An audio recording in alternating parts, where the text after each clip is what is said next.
전영배라고 합니다. 저희 자료집 46쪽 붙어 있는데요. 이거는 좀 저희 교수들이 쓰는 논문 같은 그 먹물들이 쓴 거라 좀 이론적입니다. 그래서 제가 하고 싶은 말씀은 이건 뭐 이론은 이렇다는 것이고 이거를 바탕을 두고 제가 지금 생각하는 것을 좀 다르게 말씀드릴 테니까 편안하게 좀 들으시면 됩니다. 오늘 이제 심포지엄 주제가 중대재해처벌법 4년 한재 사망은 왜 줄지 않는가 이렇게 되어 있는데 제가 갖고 있는 결론은 그렇습니다.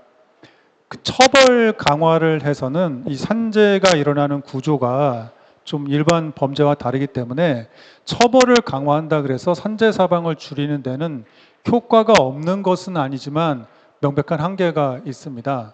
산재 사망을 미리 줄이려면은 처벌도 필요하지만은 사전 개입, 행정력이 사전 개입할 수 있는 법적인 기반이 있어야 됩니다.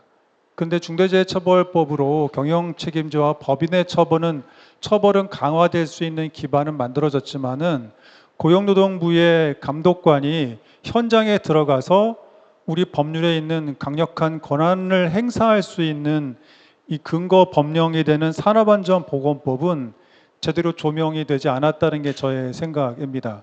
그래서 결론부터 말씀드리면은 지금 산업안전보건법에는 처벌 조항들이 여러 가지가 있는데 저는 이 처벌 조항을 다 걷어내고 산업안전보건법을 행정규제법으로 바꿔야 된다고 생각을 하고 있습니다.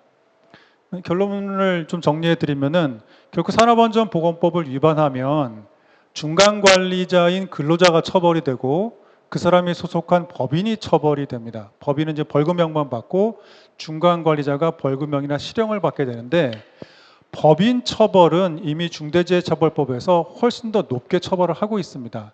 그래서 두 법이 중복돼봤자 어차피 최종 결과는 중대재해처벌법의 법인 처벌로 정리가 돼버립니다. 그런 남은 거는 산업안전보건법에 의한 중간관리자인 근로자 처벌인데요. 이 근로자 처벌은요, 업무상 과실치사나 치상으로 처벌이 돼버립니다. 이게 더 형량이 높습니다. 산업법상 중간관리자들은 근로자들입니다. 일하는 근로자들입니다. 이 사람들 처벌해봤자 산재 예방을 하는데 영향력이 없습니다. 그러면 경영책임자가 처벌돼야 되는데 그래서 만든 게 중대재해처벌법이고 개인처벌로는 경영책임자를 처벌을 해야만 뭔가가 바뀌지 중간관리자를 처벌하는 건 의미가 없습니다. 그 얘기는 결국은 산업법상 처벌 조항은 산재 예방에 있어서 실효성이 없습니다. 네, 그래서 저의 생각은 산업법상에 있는 처벌 조항들을 정리해서 중대재해처벌법을 다 넘기고 산업안전보건법은 온전히 사업장의 위험을 관리하는 법령으로 다 바뀌어야 된다. 이런 생각을 이제 하고 있는 거죠. 그런 산업법에 뭐가 있길래 당신은 그 산업법 가지고 뭘 할 수 있다고 얘기하느냐. 산업법은 결국은 현장에 나가는 근로감독관의 권한을 행사할 수 있는 강력한 법적 근거가 되는데요. 근로감독관들이 행사할 수 있는 법적과는 굉장히 강합니다. 가장 간단한 게 행정 지도를 할 수 있습니다. 비공식적으로. 그리고 시정 조치를 할 수 있습니다. 기계기구 설비 등의 문제가 있으면 시정하라는 시정 조치를 할 수가 있고요. 그리고 사업주, 기업이 가장 무서워하는 작업 중지를 할 수가 있습니다. 이게 제가 보기에는 기업에게 행할 수 있는 행정 작용 중에 가장 강력한 게 작업 중지입니다. 작업 중지. 지금 그리고 국회에서는 사고가 나기, 중대재해가 나기 전에 사전적인 작업 중지를 고려하겠다는 거고요. 이게 가장 무서웠던 것이고 영국에서 산재가 줄어드는데 가장 강력한 수단이었다고 얘기를 합니다. 그리고 잘 아시는 것처럼 과태료가 있습니다. 네, 현재 과태료 수준은 낮긴 하지만 굉장히 많은 과태료 조항들이 있어서 검사나 법원을 통하지 않고 바로 경제적인 제재가 가능합니다. 그리고 지금은 제한적이지만 과징금이라는 더 높은 액수의 경제적 제재를 가할 수 있는데요. 국회에서 지금 징벌적 과징금, 사망사고가 일어났을 때 징벌적 과징금을 도입하겠다 그래서 경제적 제재가 더욱더 강해집니다. 과징금이 제대로 돌아가면은 수십억, 수백억의 제재를 가할 수 있기 때문에 이것은 작업 중지와 더불어서 기업에게 굉장한 경각심을 불러일으킬 수 있는 경제적 제재입니다. 그런데 이게 벌금과 다르게 행정부의 권한만으로 할 수 있다는 거죠. 공정거래위원회처럼. 그런데 지금처럼 산안법을 형사법으로 근로자 개인을 처벌하는 형사법으로 가게 되면 검사와 법원의 손을 거쳐야 됩니다. 그런데 이렇게 말하면 검사나 법원에서 반발할 수 있지만은 우리나라의 이 법조 조직이나 사법 구조는 다른 나라와 굉장히 독특합니다. 소수의 몇몇 대학이 과점을 하고 있는 구조입니다. 예. 이분들이 결국은 공식적으로는 얘기하지 않지만 비공식적으로 다 만납니다. 동문회 가면 만날 수밖에 없는 구조입니다. 그 만나지 못하게 할 수는 없거든요. 같은 대학 졸업한 사람들이 동문회 만나서 밥 먹고 술 먹는 걸 어떻게 막습니까? 거기서 말하는 걸 규제할 수 없거든요. 그래서 제가 보기에는 법원과 검찰의 손을 타면은 이건 쉽지 않습니다. 예. 범죄를 처벌하기 위해서는 그 손을 거쳐야 되지만은 사전 예방으로 개입하는 것은 법원과 검찰을 통하지 않고 행정부가 직접 사업장에 들어가서 막강한 권한을 행사하는 것이 훨씬 더 효과적이다. 그래서 산안법상 처벌 규정을 조정을 해서 그렇다면 중대재해처벌법이 개정돼야겠죠. 거기를 바꿔주고 산안법은 온전히 예방과 사전 개입을 할 수 있는 근거 조항으로 바꿔줘야 되는 게 제 생각입니다. 그리고 우리나라 그리고 또 할 수 있는 게 중대 산업재해가 발생하면은 관계 부처에 영업정지 요청을 할 수 있습니다. 이건 지금까지 별로 노동부에서 하진 않았는데 이것도 사실은 제대로 작동을 하면은 굉장히 큽니다. 특정한 기계기구나 작업에 대해서는 작업 중지라고 하는 소규모의 행정명령을 할 수 있지만은 영업 중지는 회사가 통째로 쓰는 거거든요. 그걸 요청할 수 있는 권한이 고용노동부에 있습니다. 이걸 잘 활용하면은 행정작용만으로도 굉장히 강력한 힘을 발휘할 수가 있죠. 그리고 마지막 말씀드리고 싶은 것은 우리나라는 아직 들어오지 않았는데 일법의 노동안전위생법을 보면 우리로 말하면 이제 해당 지청장이 사업주죠. 사장님을 상대로 너네 좀 문제가 많으니까 교육받으라는 교육 수강 명령을 할 수가 있습니다. 예, 법원을 거치지 않고 바로 말을 안 들면 교육 수강 명령을 받게 할 수 있다는 거죠. 이런 것들이 좀 입법이 돼야 되는데 이게 지금은 사실은 중대재해가 발생하면 할 수 있도록 지금 우리는 좀 완화돼 들어와 있습니다. 그래서 이런 것들을 통해서 충분히 권한을 행사하면은 사전 예방적으로 할 수 있다는 겁니다.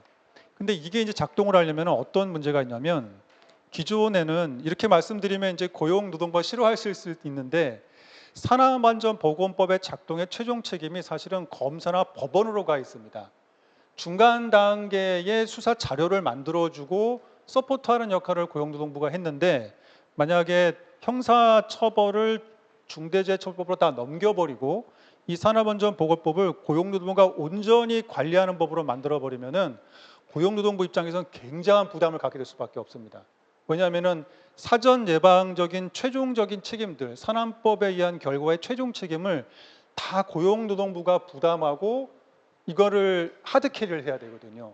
그러면 기존에 법원에 지금 선패연탄 판결 나온 것처럼 그게 재판이 나오면 결국 비난을 우리가 법원을 하거나 뭐 검사가 기소를 잘못했으니까 검사를 비난하지 중간 단계에서 자료를 만들 고용노동부를 비난하지는 않거든요.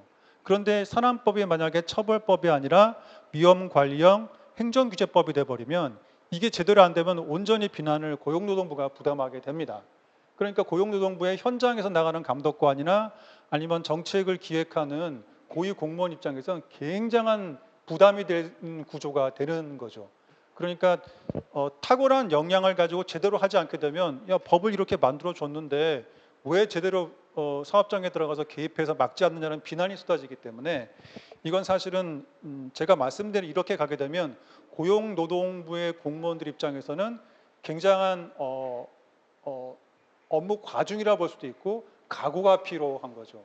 왜냐하면은 기업과의 대척점에서 싸움을 해야 되는 게 이제 고용노동부가 나서게 돼버리게 되거든요. 그러니까 이런 것들이 있기 때문에 이게 좀 맞아 들어가 줘야만 사실은 바꿔줘야죠. 근데 만약에 형사처벌 조항을 중처법으로 넘겨버렸는데 고용노동부에서 이거 너무 부담스럽다. 왜냐면은 기존에 제가 오늘 이 자료집에 들어간 것처럼 의무 열거형으로 가게 되면 고용노동부 입장에서는 산업법이나 안전보건규칙에 있는 의무만 찍어서 그냥 조사하면 되거든요. 이건 굉장히 명확하지만은 사업장의 위험 전체를 관리하는 데는 굉장히 약하죠.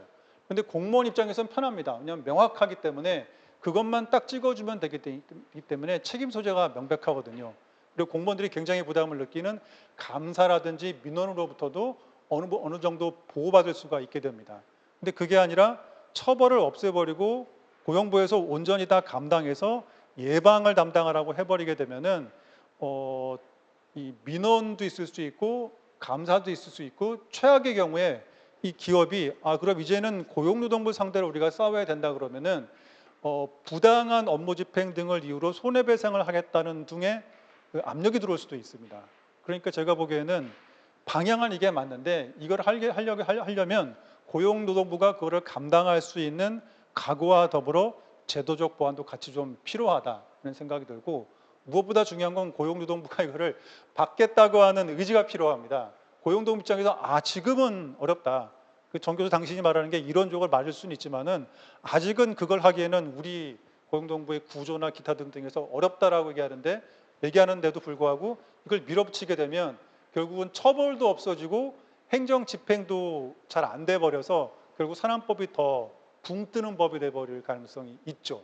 그러니까 어쨌든 방향은 그러한데 이렇게 가야 되는 게 제 생각이고, 근데 이것만 가지고는 안 됩니다. 좀 이따 강태성 교수님 말씀하실 산업 생태계 기업이 또 바뀌어줘야 이게 또 작동을 하거든요. 그래서 그 부분은 강태성 교수님께 맡기고 저는 여기까지 말씀드리겠습니다.